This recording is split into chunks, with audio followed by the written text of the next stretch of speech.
when your metabolism is healthy, not just burning calories, but in a healthy thyroid-supported state, you have a warm body.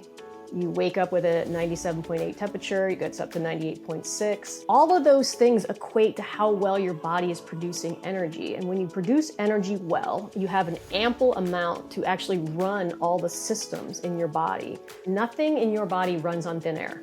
It all requires fuel.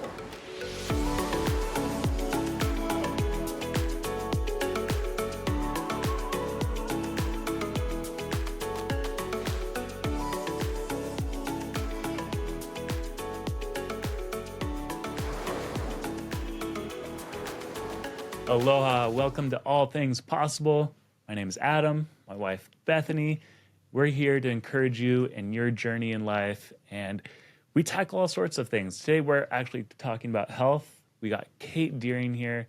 She's been really influential with her book, How to Heal Your Metabolism.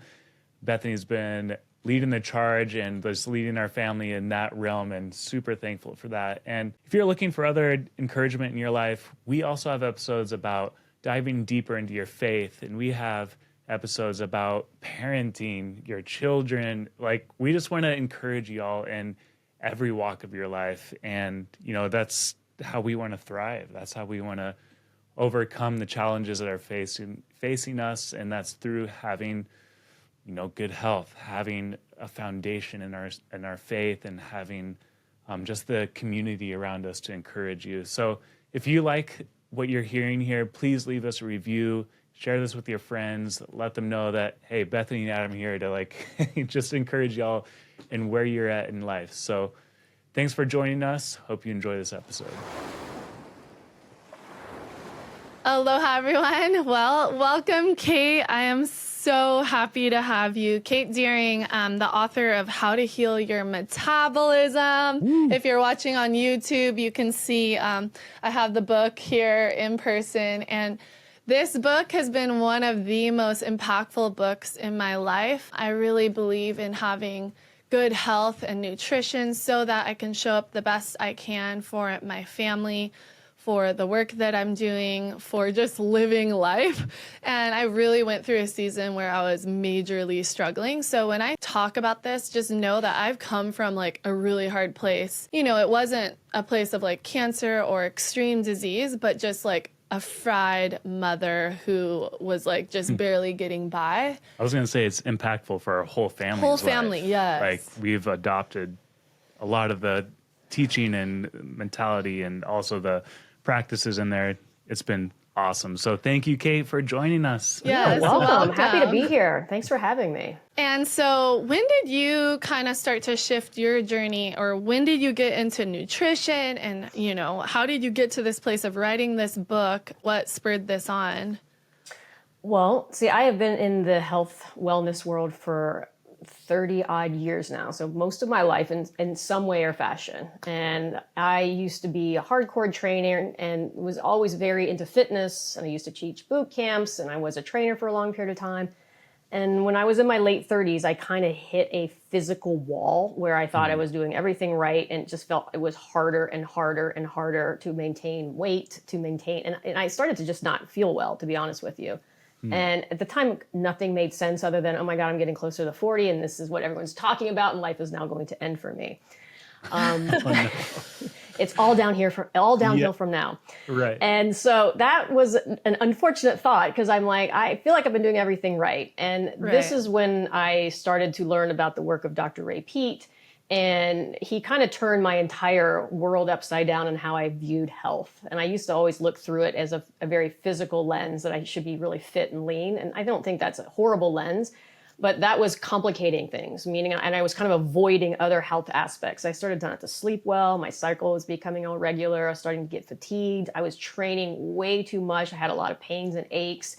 And I was actually becoming quite cold. And I had done that in other serious parts of my life where my body temperature was dropping fairly cold. His view on health was more about, how are your cells working? How well are you producing energy? And how well you are producing energy is going to be very relevant to your health. And as we age and become more stressed, we tend to get in the way of our cells, and we don't produce energy very effectively, which is going to result in things like fatigue, weight gain, not sleeping well, irregular cycles, infertility, lots of different things. And so when I started to look through and started to focus on different things, then I actually could see that maybe what I was doing wasn't actually the right thing for me. So I started to completely readjusting my dietary approach. I, at the time, was a fairly low carb eater, very clean eater, eating organic foods, avoided dairy, avoided most carbs, was low glycemic, lots of protein. And then I flipped it entirely. And maybe that wasn't the best idea immediately, but I started incorporating lots of dairy, lots of carbs, lots of fruit, right? And initially it didn't work as good as I would have liked, but my body kind of evened out after a while. My body started kind of regulating much better. I started feeling much better. And most importantly, and I think a lot of women this will speak to, all the carb cravings I had had most of my life, where I was constantly couldn't have carbohydrates in my house, went away entirely. And it was like this amazing thing of like, actually, when you finally give yourself the foods that you need and crave, that craving actually dissipates, and then you feel a lot better. Yeah, that's super interesting because I see a lot of anti-carb, like don't give in to your cravings. And now my lens is like, well, there might be something more going on there. Maybe they need that. Or could you say maybe they needed more protein to balance out those carbs? Is that kind of a common? I look at it as like there's intuitive eating, but I think of the approach that you are endorsing and repeat, and a lot of people like y'all, as intentional eating. And then once you kind of get the basics down, then everything starts to regulate itself, right? Yeah, I think there's some truth to that. And I think there are people that say, I just want to be intentional. I'll just listen to my body and I'll give my body what it is telling me to eat. And there's some truth to that.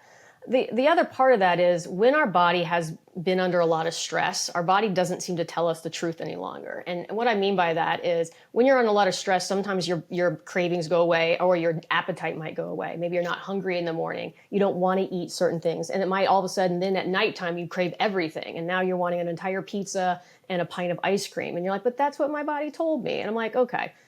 That's where the gray area is. And so we have to create a foundation. And when we create the foundation, we have to use certain macronutrients. Carbs, yes, carbs are your primary energy source. Fat is also an energy source. Carb is more quick energy. So we want to have a majority of the calories from a good energy source. But we do want protein. Protein primarily for structural components, and it supports hormones and enzymes, but also because it serves a purpose of when you eat, and it helps slow down how fast the carbohydrates are getting into your system. So that's why we recommend combining it, because yes, carbs are good, but if you just ate a big plate of carbohydrates, they're going to get into your system quite quickly. You probably don't need all of that fuel immediately. And so whatever you don't use, it will either get stored as glycogen or possibly as fat if you don't need all that fuel right then and there. So we have a usage for protein twofold. One, again, to kind of slow down the speed of the carbohydrates getting into your blood system. And two, just because of what it's used for once it's in your system, for your structure, for muscle, for enzymes, for anything that has anything to do with your structural components. That's our primary purpose for utilizing protein. I feel like we could get down in the weeds and super nerdy with all this, but also I wanted to pull back to it. I feel like there's majority of the population, our friends, our family, people that we know that are very conscious of a need to be healthy. And they're looking for solutions. I think the mentality that the majority of us have is looking for that just quick fix, kind of like the pharmaceutical medical industry is just like, take this pill and you're going to get better. Like, I'm having these issues, just, solve your problem with a quick, just give me something that's fast and easy, and I feel like that's how the health has been approached. We're feeling fatigued. I've been seeing more companies pop up too, where it's like, they take blood samples or they analyze your cells and talking about that cellular energy. And they're like, oh, but here's your supplement that's going to, help you produce more energy so you can go work out or you can go, Sure. And burn more fat or burn, that approach of an easy, quick fix to our health. But Yeah, this is a different approach, right? We're talking about no, our health isn't as easy as just taking a supplement or 10 supplements. Sometimes our cabinet can get filled with all this stuff. I love supplements. Yeah. Usually if I work with someone, it's more of a what supplements am I going to take away versus what am I going to add? Because most people usually are taking 10, 20, 30. I mean, I've seen pages of supplements from 4 different practitioners, from their naturopath, from their homeopath, from the guy that they saw a YouTube video from, and they're on so many, and they don't have an even idea of half of them are even working. And I usually say, look, I am not opposed to supplements, but they are 5 to 10% of the equation.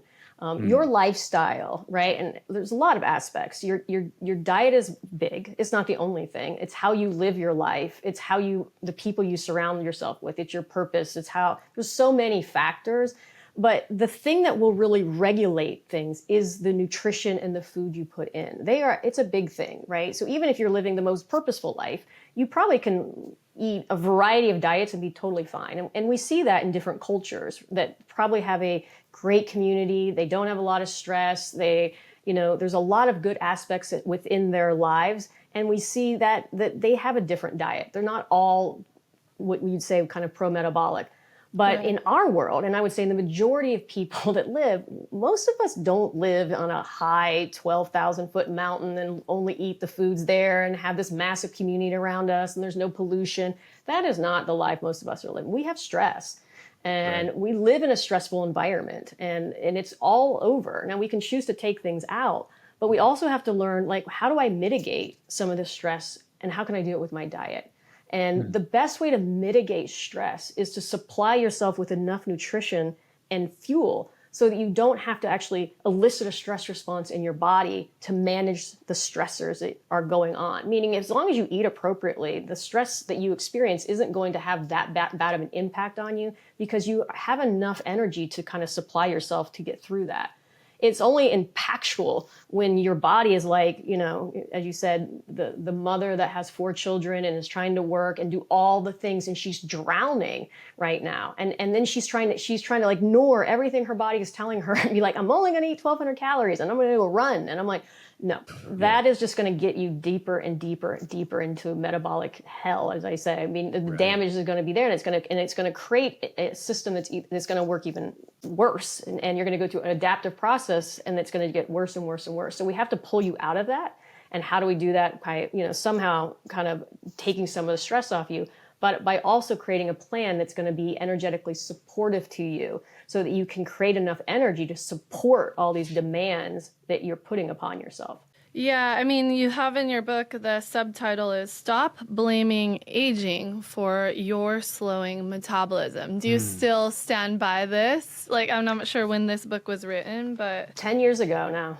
Yes. Yes. Yeah, I mean, to me... And I look at it, and people kind of define metabolism, and I'll kind of tell you how I define it. People just look at it like they want to say it's just calories burned. And some people say, look, most people don't have a decrease in metabolism till later in life because you're still burning lots of calories, and they'll look at that as a metric. And I say it's more than just that, because you could burn a lot of calories by being very stressed. We can drive calorie burning by high cortisol state. And you could be low thyroid, but high cortisol still burn a lot of calories. That doesn't mean the metabolism is working appropriately. It's burning a lot of calories, but it's not functioning properly. And those are the people that could be actually burning a decent amount of calories, but have a lot of symptoms, meaning they don't sleep good, they feel anxious, their hair is falling out, they have infertility or cycle issues. That can show up initially, burning a lot of calories, a lot of symptoms. And then what happens is they start burning actually less calories because maybe they're starting to fatigue, so now they're not doing as much, and their body is starting to take an adaptive dip where the symptoms are showing up, the body doesn't have enough energy to fuel its actually internal systems. So overall metabolic rate starts to drop in time. And so I say it's not your age, but what age does do for you, it's more time on this planet to stress yourself out.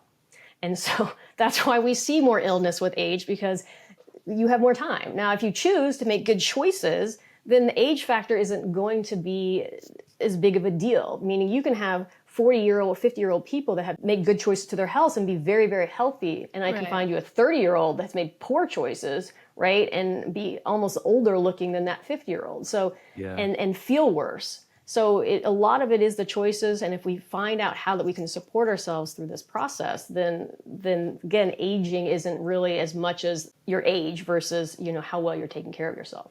Have you found like most people who are ready to like dive deeper into these things are like, they've mostly hit a wall, or like, how do you, like with our situation, you were just so fatigued. I would and just, love like, to so just spend a ready. minute kind of sharing where I was at. So Yeah. I had my second son, and he was like 1.5 or 2. And I was just very like uncontrolled temper, like easily snapping or easily crying. Like I remember a few times I was in the kitchen and I would drop stuff a lot too. I was kind of like shaky almost. And I would drop stuff and just start crying. I'm like, why am I like making another big mess? Or like the kids spilled the milk, which was raw, healthy, nutritious, very expensive milk. And I'm like crying over the spilled milk. Literally. And then some other things. Yeah, I think I had lower body temp. And then what Not really sleeping good. What really Yeah. got me haggard was not sleeping good. Yeah. I would wake up at like 2 a.m, just wide awake. Like there's no way I'm falling back asleep unless I take Right. melatonin.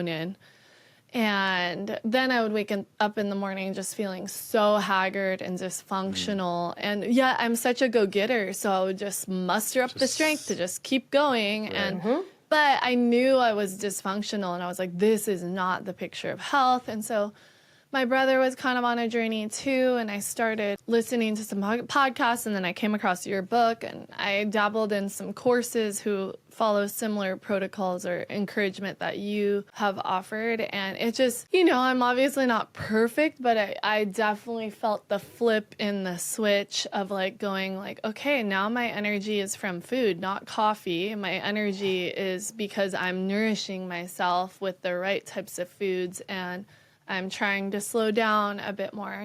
Sometimes our schedule's a little busier than I would like, but overall, like, we've slowed down a bit in certain aspects of life. I respect my need for sleep. And we're so thankful like you were on that journey, because I think these things are important because we want to show up for our families, and we want to be loving. We want to be kind, and we want Right.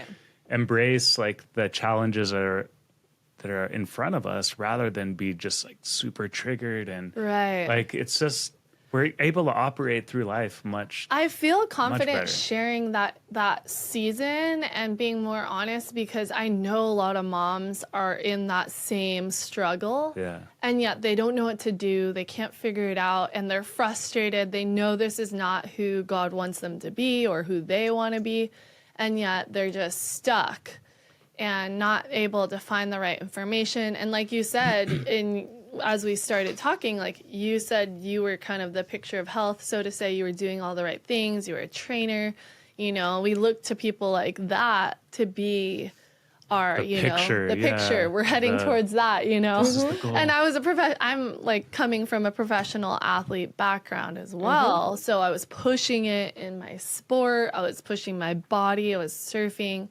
I was breastfeeding, like just so much stacked up. Yep. And I truly was probably very much under eating, but not like from an eating disorder sort of place, but more of just, Not gotta eat. nutritionally dense. Yeah. Right. Yeah. Well, you're the typical, like I said, you're second child, you're working, you're an athlete. And I work with a lot of athletes or post-athletes, because they're some of the worst on some level, because they are doing it. And a lot of times they're just busy. And so they're grabbing the quick thing, but they're also trying, they're women. So they also want to still stay at a certain weight, which they're working against that. And they have all these other things tagged on. And their body at some point is just like, look, we can't keep up with this. If you continue, we're trying, and you can do it a while on kind of, like I said, the stress sphere, when you're driving adrenaline, you're driving cortisol. Humans have this amazing ability that when we want to do something, we will just override everything our body is telling us, and we will do it.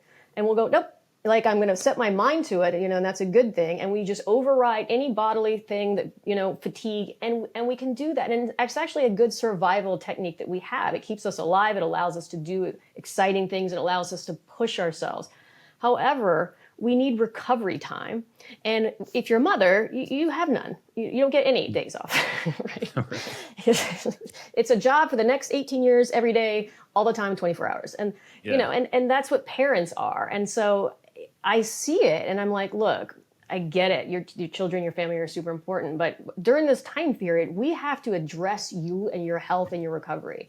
And that doesn't mean you have to like move away to the Bahamas for 6 months by yourself and heal. But you have to find time in your day to give yourself the food, to try to give yourself enough like stability and satiety in the morning to help your day kind of so that you have enough, and it doesn't honestly have to be super complex, although there's a side of this work that can be very complex when you get into the nitty gritty of it.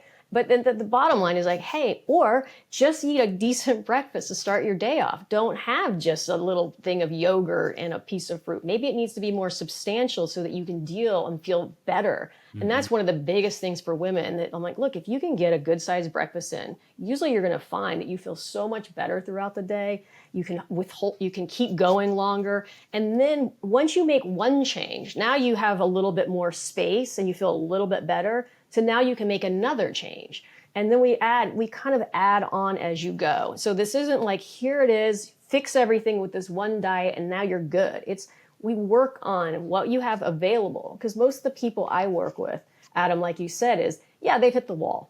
A lot of them, they've already tried all the diets. And a lot of them, had the mentality of weight loss. I want to get a certain body.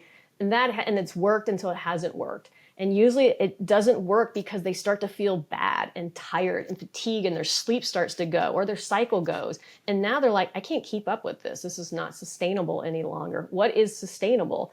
And so they find this other better way and they go, but it's not immediate, right? This sometimes there's a little glitches, adding more carbohydrates in can be a little bit glitchy to someone's body sometimes. And so we have to do it in a kind of a little strategic way and slow and steady, so that their body can make a shift. And as it makes the shift, then we make another change and we shift and change until 6 months later, they're like, I feel so much better.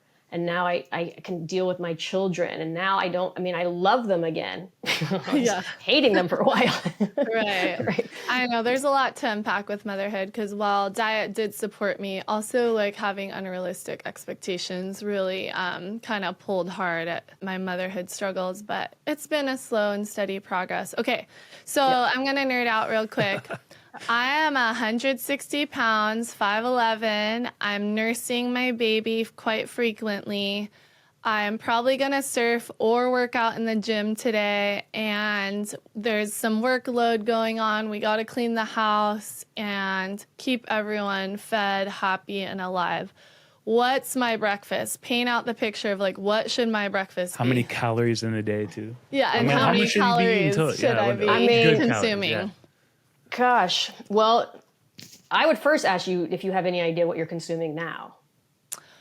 I don't. I'm guessing around 3,000 or 3,000 to 4,000, somewhere around that. I eat pretty liberally. I just eat until I'm full but nutrient dense, good quality. Nutrient dense, Yeah. Okay. So that would be my good starting point. Yeah, because 3,000 to 4,000 calories, I would say would be an appropriate amount for that kind of activity and nursing and activity and doing all the things you're doing. But I meet women that are eating half of that and trying to do all that. So you could imagine what that feels like for them, right? If all of a sudden I said, Bethany, cut your calories in half and try to do all that, you'd be like, that's not going to work out for me, right?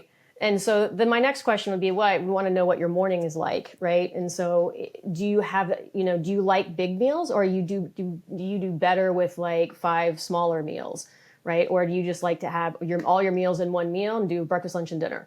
I do probably like 3 meals a day plus a snack or 2 at some point. I have found that I function better on a decent breakfast. So for a while I was doing like 3 to 4 eggs plus some fruit, and then coffee and maybe a little something else. But like sometimes the family would have pancakes and I'd throw a pancake into the mix too. I feel like sometimes the mornings too, though, sometimes I will be kind of dragging. And so sometimes I'll just, for example, we always have Jell-O in the fridge most days. So I'll just first things first, throw a piece of Jell-O in my mouth and then eventually Homemade get to Jell-O. breakfast. Yeah, like good quality. Not like gummy Jell-O, but like a, gelatin and then with some fruit juice. So maybe I'll throw a recipe in the show note links for y'all if you want to check out our Jell-O. Yeah. Well, and that actually, it kind of like starts your day, gets you some simple sugars in, gets you a little glycine in and a little collagen, which can start the day pretty good. But yeah, for someone like you probably need 30 to 40 grams of protein in the morning. So that could be 2 or 3 eggs. That could be chicken sausage. Like I'll eat some chicken sausage with mine because it's to bump up the protein. I might add, or I might make a bunch of eggs and add a quarter cup to have a cup of cottage cheese in my eggs. So we scramble them in there just to increase the protein intake, or put them on the side. Like some people are like, I don't like cottage cheese. And I'm like, scramble it in your eggs. You will not even notice it. And I put some cottage cheese in something for him recently, and because he doesn't like cottage cheese. Was it in pancakes? It was in the pancakes, and they liked it. Good. They didn't even notice it. Yeah. But You don't. oh, I remember this morning I had a papaya with probably like a half a cup or 3/4 a cup of cottage cheese, and then I had a sausage and a pancake and a coffee. So I might not have reached the protein goals there. But maybe I don't know. Yeah. Yeah, I mean, you might need 7 to 1,000 calories in the morning, depending on, like, I always base it on what you're doing. Are you like waking up and then going to work out? Because if you are, then you may be only 500 or 600 calories. If you're like waking up and then you're just going about your day and being busy and taking care of children, then you might need something bigger. And that could be like chicken sausages, cottage cheese with your eggs, some fruit, sourdough bread, right? Coffee, milk, all the things. I eat about 700, Yeah. I don't eat 3,000 to 4,000, but I like a big breakfast, and that keeps me going for a good part of the day. I can get through a decent part of the day. I'd rather eat 3 big meals than lots of little meals. Right. However, when I first came to this approach, I couldn't deal with 3 big meals. I had to eat smaller meals. And a lot of people find that they don't have the appetite, right? The dietary approaches they've done have kind of killed their appetites, or they've killed their appetites in the morning. And we want you to have an appetite. I've spent my whole life in the ocean, and I've learned, just like wearing a seatbelt or a helmet, safety matters. That's why my family and I use shark bands. Shark Bands uses patented magnetic technology to deter sharks by disrupting their electroreception. Kind of like a bright light in their eyes that says, nope, not today, shark face. No batteries, no charging, just simple, effective peace of mind. Whether we're surfing, swimming, or just splashing around, Shark Bands is our go-to for ocean safety. You want to geek out on how it works? Dive into episode 14 for a deeper look at the tech. And check the show notes for the link to Shark Bands, because your peace of mind in the ocean is worth it. Stay safe, stay stoked, and keep loving the ocean. We've been hanging out with quite a few people. Like, we're going on speaking tours, so we're like, breaking bread with people. And usually in the mornings, we're big breakfast eaters, but we're hanging out. We're like, hey, can I bring you something to eat for breakfast? We're like, oh no, like we used to do this too, intermittent fasting. And I feel like it's so popular now. Like people but they don't look that healthy. I'm like, is that working out for They're you? boasting in not eating. Yeah, like, I don't eat till 12 or way later in the day. But they're like proud of it. I'm like, no, you need to like eat some food in the morning, like get your metabolism rolling. Like, where's this coming from? Because it was a few years ago, 6 years ago. I destroyed Adam with intermittent fasting. That was another question I had shrank. about my energy level. Angry. I was like not doing good on that. Poor guy. The whole fasting thing. I mean, I think it can have some benefits. I think of the thing about it's cleaning people out. It's clearing their cells out, right? And I think some people use it as a weight loss mechanism. Certainly, if you have a smaller window, the goal is normally you'll eat less, right? But there's certainly no data that shows intermittent fasting is over just a calorie restriction if somebody wants to actually lose weight. They work very similarly. So, not like starving yourself all morning doesn't seem to be really an appropriate response if that doesn't work for you. And certainly if you're going to go train, you're usually going to struggle if you're going to try to go work out on an empty stomach. And it's just more stressful for your system, to be honest with you, because your body's now trying to revert into using you as fuel. And I guess obviously that might be a goal So we've actually shown that people do fasted workouts. Certainly during that workout, they will burn more fat, but then they will burn less fat the rest of the day. And versus somebody that does a fed workout will burn less fat in that workout, but will burn more fat the rest of the day. So it kind of is equal as far as the whole day works out. They're all trying to go in and have autophagy going on, which again is called cell cleanup. And when you don't eat for long periods of time, it increases the cell cleanup. But when you go to sleep and you don't eat, you actually do experience autophagy. And so there is cell cleanup. And I always tell people it's like this, right? Your cells are cleaning up because there's damage. And if you don't eat for long periods of time, that means it's cleaning up more damaged cells. So it's almost like you're kind of just messing up your room just so you can clean it, And I'm like, you don't need to fast to actually make it to push autophagy. And pushing autophagy too much isn't necessarily a good thing. Like excessive autophagy actually leads to cancer. So we kind of get stuck in the health and fitness world. We see like a positive thing and then we just hang on to it and without understanding, okay, is too much? Do we actually even need it, right? Is there autophagy happening in other times when we're just sleeping, which it does? And so my theory is if something is working for you and you can be successful at it and you feel like it helps you, great. Is intermittent fasting this magical thing that people need to do and that you can't get other health results without? Absolutely not. You don't. I kind of want to question that a little bit because I feel like some people are so withdrawn from what works for them. I feel like so much of society is so withdrawn from good health. I think a lot of people don't even realize good health is thriving energy, thriving libido, thriving mood stability. And yet a lot of people just want to look a certain way and that's their picture of health. And yet they don't want to deal with the root cause, thyroid issues or Hashimoto's. There's all these women are now coming up with a lot of different types of autoimmune diseases. So I don't know. I feel like intermittent fasting can feel good. We did it for a while and at times I felt really good. I liked that feeling that I had of, I don't know, running off of, I don't know. Adrenaline. Yeah. So I almost adrenaline feels good.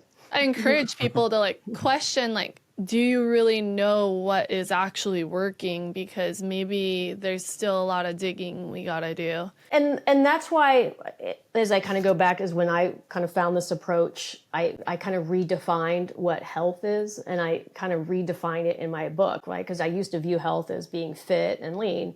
And, that was part of, and then when I started having all these other health issues, poor sleep, kind of GI, period issues, they didn't even register with me initially. It was just like, oh, I'm getting older or whatever. I didn't care because it still has fit and lean.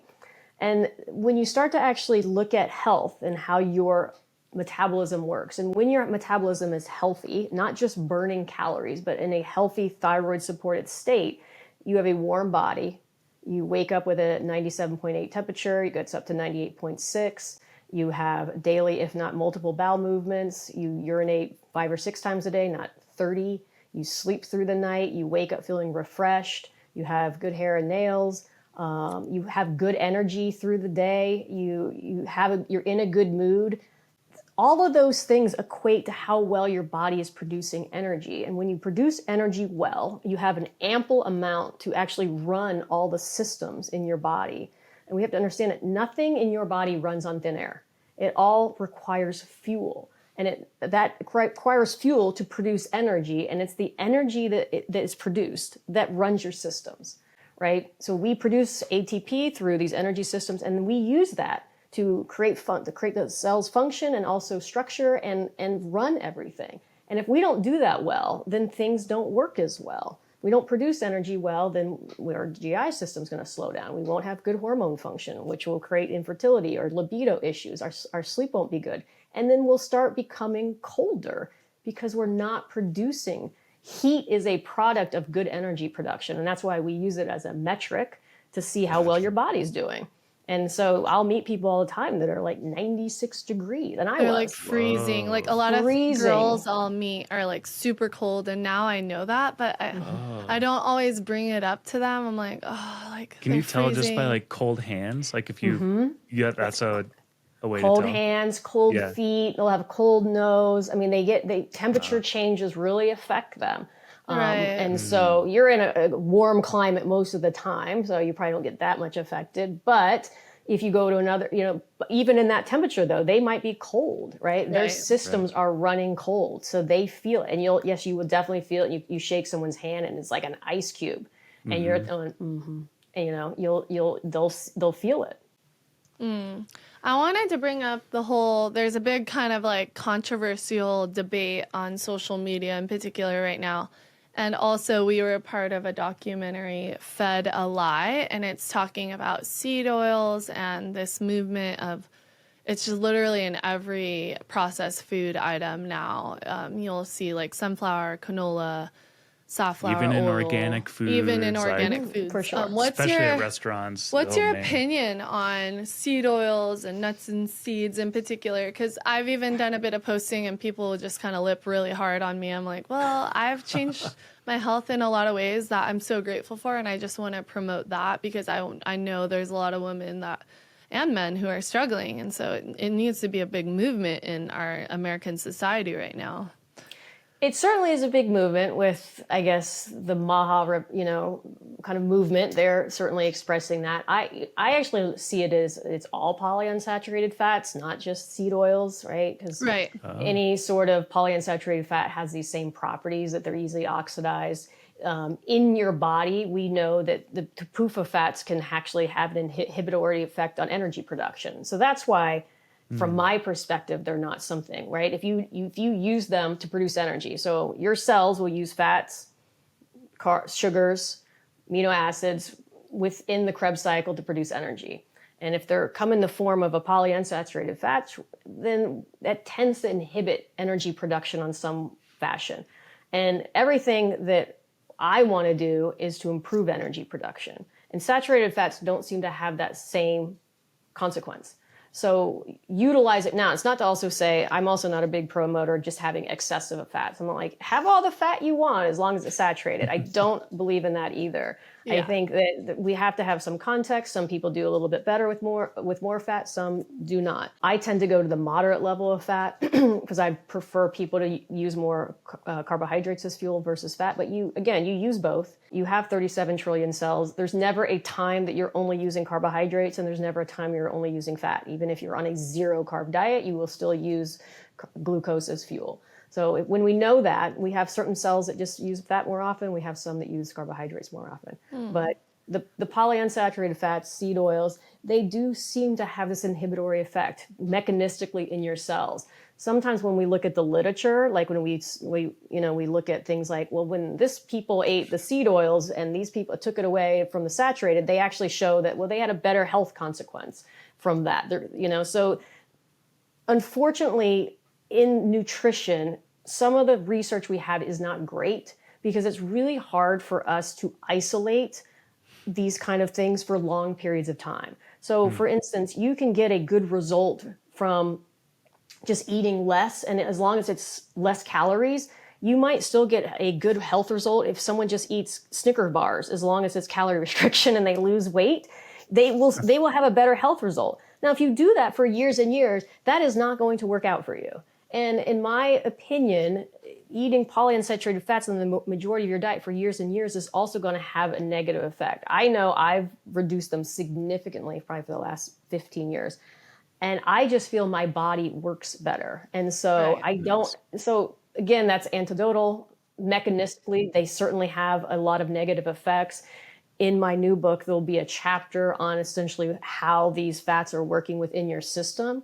But again, we are very aware there is a fight on here saying, no, there is no data that points to that. And to some degree, that's true. But in some degrees, it's like, we don't know that genetically modified foods are bad, right? Because there's no real data long term. There's probably never going to be. But, but do I want a food that's genetically modified filled with glyphosates and herbicides? And no, I don't. And so, and seeing the health and what is happening to people, is it reasonable to expect that could be contributing, knowing mechanistically how these things react in our body? Yeah, I think that we should consider that for sure. Yeah, and I think, you mentioned the Maha movement, and I hope that our listeners, like, hey, this is beyond politics. Like, I've been aware of seed oils way before the Maha started promoting it, and I think it's great that RFK is aware of seed oils and whatnot, and just seeing that I think of all the children in America where it's out of their control. They're just being fed so much seed oil so that, nowadays, maybe it was in the 90s, maybe your health started to deteriorate in your 40s or 50s, but now it's starting to deteriorate as young as 20s and 30s. And so there's a lot to speak to that. And we stopped kind of bringing them into our house, and I'm pretty committed to that, Yeah, and it is true that when you do look at processed foods, the majority that have the seed oils in them. So certainly if you limit those, you're just probably going to limit processed foods. Yeah, so and that there's a alone lot is, of other junk in there too. absolutely, right? So that alone, it will have a beneficial effect, because usually what we find is if people limit those foods, then they're eating more whole foods, more real foods, and that is an easy flip for them. And so it just says, okay, I don't want to eat those foods, which is good. It's going to be beneficial for you. One thing that's been in the back of my mind, it's like, why are women seem like way more in tune with health? Like, you've been leading the charge in our family. Have you found that, like, I feel like overall, like, I know a lot of friends and their wives are like, making decisions in the health for their families and stuff. Like, I don't know. Why is that? Men just like don't have time. Men don't care. I think women are more sensitive to the stressors. So, and I think they're trying to juggle a lot. And because men have probably more muscle mass, you tend to eat more. So you probably actually better support yourselves in some degree a little bit better. But then, so women start to feel the effects more. And of course, we have a monthly cycle. So our cycles can, if we don't eat enough during that time period, you're going to feel them a lot more. So women try to, I think, look for answers quicker because they don't feel good. And you're right when you say women are far more prone to having an autoimmune issue or having hypothyroidism, or we even know that women have a greater chance of having stroke during the years 25 through 40. Probably because of birth control, probably because of estrogen exposure, right? We all know that as women age, we have a far greater chance of having dementia and neurological issues. Interesting. So there's something with women, and I certainly have an opinion on that, of why that is happening to them. And so, we should start addressing these things. And why is that, right? Is it just there's something that women have that men don't, and we have a lot more of it. Yeah.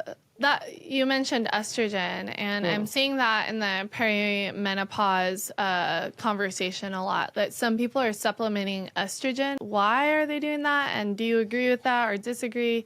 I'm curious.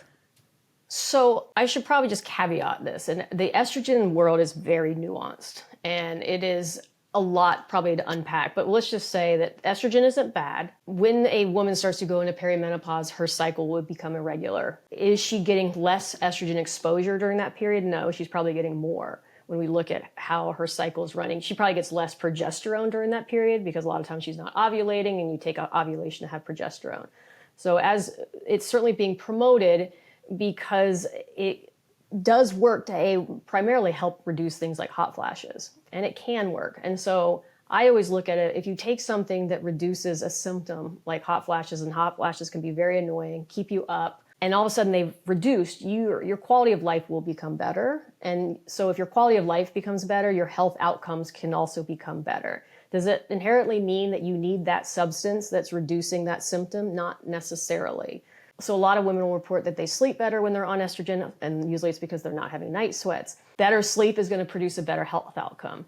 All the other health things that they're saying that health is promoting with estrogen, I think that industry needs to be really, really careful. We don't know. We don't have long-term data that states that. And there's a lot of health bias in the estrogen world with observational trials. And what that means is the people that they look at that are taking these hormones are usually also doing other healthy things. They're eating better, they're working out, they might have better incomes, but we also have to remember that there's a lot of women that just cannot get on estrogen because they have pre-existing conditions that won't let them be on it. So maybe they're already prone to heart disease. Maybe they're already prone to the blood clotting. Maybe they're prone to certain cancers. And so they can't get on those. And so they already have health issues. And so now you're comparing this group that might be doing all these other good things to this other group that already has negative things going on to them. They're saying, look how much better all these women are doing. Yeah. Is it that? Right? And so we have to be very careful. And I always say, like, the group that these estrogen people should be compared to are healthy people that don't have hot flashes, because not everybody does. There's definitely a percentage of women that don't experience those. What are they doing? Maybe we should pay attention to them and follow them and see if the women that are taking the estrogen are doing better than those people. And so, again, there's a lot of nuance, and I don't want to say it's like it's good or bad. It's very individualized. For some women, It may be something that they need. I personally don't promote that. I usually find if they can get their diet and we support them nutritionally and get their body functioning better, usually I can get all their hot flashes to go away. Amazing. So that's the better route, in my opinion, without taking exogenous hormones.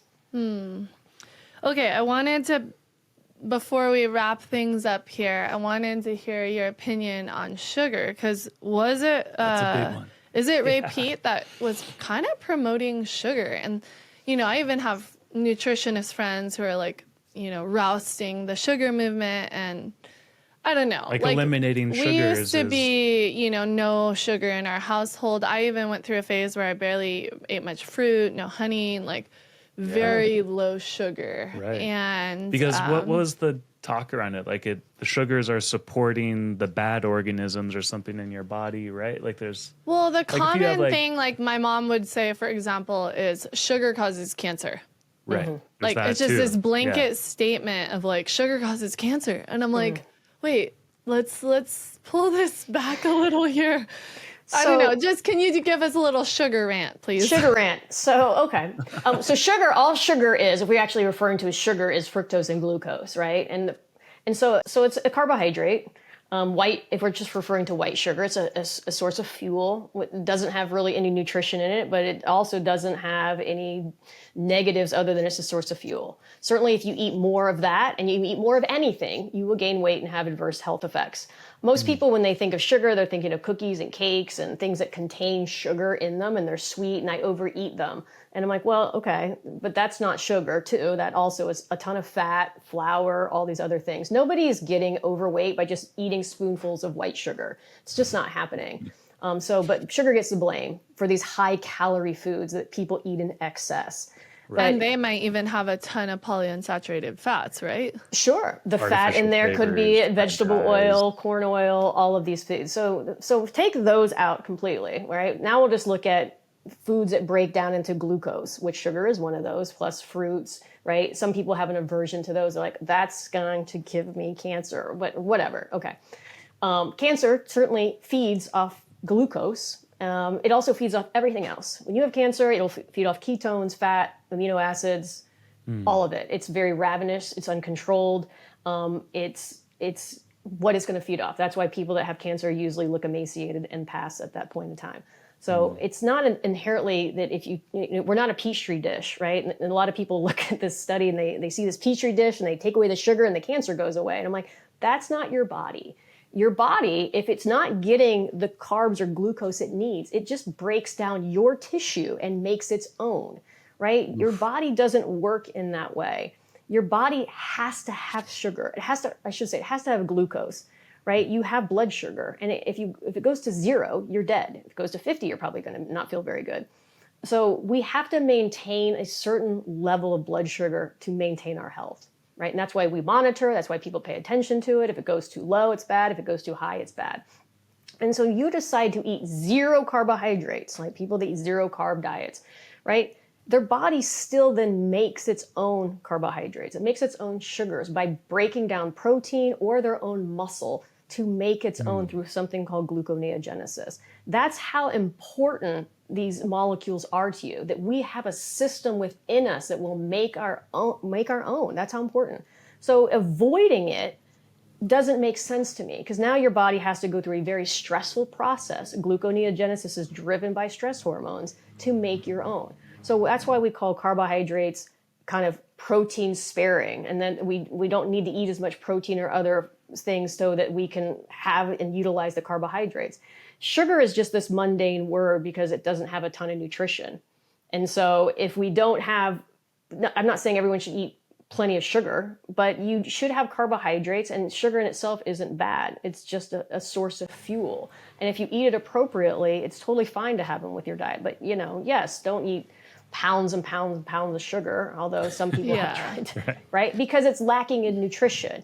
And anytime you add a fuel source, you want to add nutrition with it, because for you to produce energy appropriately, you need both of those things. It's like if you were to run a car, you can't run the car on just gas. You need gas and oil, right? If you don't have one without the other, the car breaks down. Doesn't mean that one is bad. It just means they need both to work appropriately. And that's why foods that have nutrition and sugars, fruit, roots, vegetables, all those are much better options for you, because you'll get the fuel source plus all the nutrition that goes along with it so that the body runs appropriately. But there's nothing wrong with white sugar in context.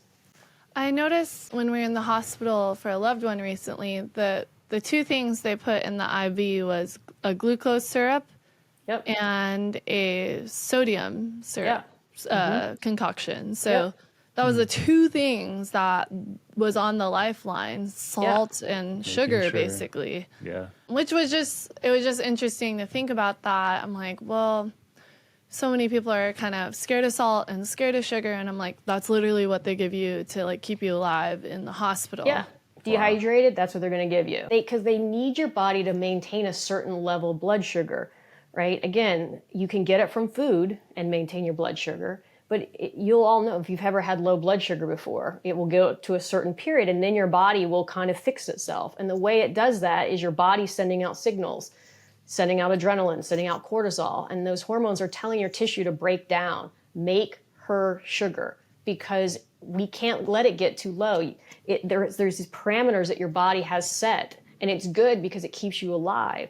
But that's why those hormones are there, to maintain that blood sugar. So in the hospital, they don't want you to continually be in a stress response. They know that that's not a good space for your body to heal. So of course, they're going to give you an amount of glucose, so that will maintain your blood sugar levels, so that there's fuel available for your cells, right? So that they can be fed, and that your body does not have to just stress itself out and eat itself to feed itself, right? We have, right? It would be perfect if when we wanted to all lose weight, if we could just lose fat 100%, right?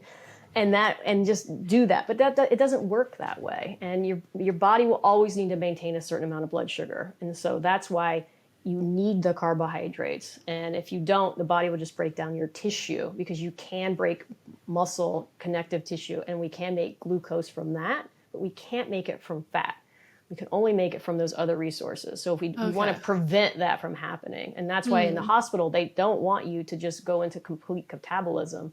It's not really beneficial to you to just chew your muscle up and all your organs to try to heal. So they'll give you a glucose drip with enough electrolytes to maintain your system. As we're wrapping up this conversation, I feel like I could go on for hours with you. I love listening to your knowledge and wisdom. And, you have been working with people for how long now? In this space, close to 15 years.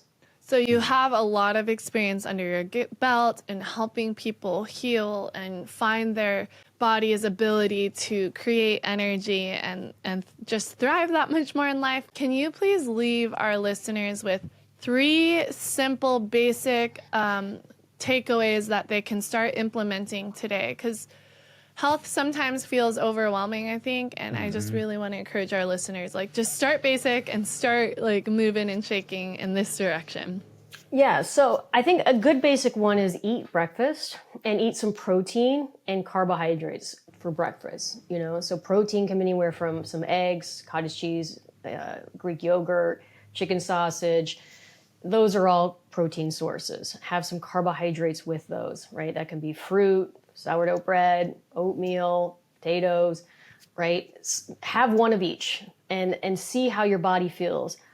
I always recommend to people that, look, if you have no idea what you're eating or how much protein is in things, or like, this is like, help me learn this language, then find a good food logging app and just plug your food in there. It is one of the best things that will help you. There's ones like Chronometer or MyFitnessPal. They're very simple. They have free services. Go in there and just put in what you're eating and try to get to 25 to 30 grams of protein and maybe 50 to 60 grams of carbohydrates. And that will set your day up. And most people, if they can start with a decent breakfast, they will immediately normally feel better. They'll feel more stable throughout the day, and they'll go, that was good for me. I'd also say, like, don't be afraid of things like milk and dairy. If you haven't been drinking that for a while and you want to try it again, then try a clean source of milk. Probably a whole milk will be preferred initially, and see how your body adjusts to that. But milk is a very easy to digest food as long as you tolerate it. It's filled with minerals, it's got protein, it's got carbohydrates in it, and it gives you tons of calcium. So it's a very good food to try to implement back into your diet. But ultimately, it's like, look, try to have bits of fruit throughout the day. Maybe if that's something that you can try to get some protein in each one of your meals. That's something you can try, and then start to incorporate some sort of dairy back into your diet. And then probably read my book, because that will help you a lot more. Yes, read the How to Heal Your Metabolism, Stop Blaming Aging for Your Slowing Metabolism, Kate Deering. Well, thank you so much. This was amazing. And I know you have another book coming out sometime in the next year or two, so we'll have you back on again to chat some more. But we appreciate your work, and thank you so much. You are welcome. It's pleasant to meet both of you, and thanks for having me. Wow, that conversation was it's just continually firing me up. I hope you're encouraged in your health. I encourage you to read Kate's book or listen to the audio version, How to Heal Your Metabolism. Our family has been living this way for about 5 years now, so it's not something new to the table. It's not something that's kind of weird and out there. It's a steady, healthy approach to health. While nutrition is really important, I also just want to encourage you to really think about your life as a whole and the many factors of health, the way you're dealing with your stress, how's your relationships, the lighting in your house, is that supporting you to fall asleep at night? How much time are you scrolling social media and the much stress you might see there? There's so much to health that we have to kind of take ownership of. And so you don't have to be overwhelmed, though. Just do one thing at a time and ease into healthier habits, and over time it becomes like the back of your hand, like now we've been kind of doing certain health habits in our family, and everyone's benefiting because of it. And so we hope that you're encouraged in your health. It's more than just nutrition, but spiritually, mentally, physically, emotionally, and that's what we want to encourage you in this podcast. So thanks for joining us on All Things Possible. Share this with your friends, and have a great week. Aloha.